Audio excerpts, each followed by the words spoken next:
ہے آج اکیڈمی کے، اور اس کے علاوہ ایک خاص بات یہ ہے کہ ہمارے پرنسپل حضرت مولانا منور صدیقی صاحب کے تعلیم کے دور میں حضرت نے عثمان صاحب کا تکرم کیا، اور دور حدیث کے تمام مسائل کی مکمل تعلیم ہمارے حضرت منور صاحب کو، پرنسپل صاحب کو مفتی عثمان صاحب نے دی۔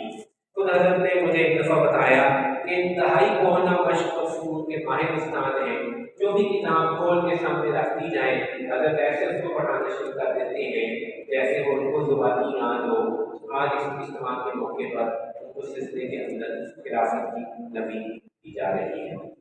دوسرے خوش نظیر حضرت مولانا قاری منظور احمد صاحب، حضرت مولانا قاری منظور احمد صاحب مظفر گڑھ کوٹ بدو کے ایک شہر گوشانی سے تعلق رکھتے ہیں۔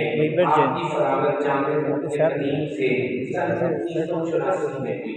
آپ کے استاد حضرت مولانا قاری عبدالرحمان صاحب جو کہ صدر مدرس جامع مدینہ کے انہوں نے فراغت کے بعد جہنم گجرات اور کھاریہ میں کی۔ چنانچہ اپنے مدارس میں 5 سے 6 سال تدریس کرنے کے بعد حضرت سن 1999 میں اپنے علاقے میں تشریف لے گئے۔ لوگوں کے ساتھ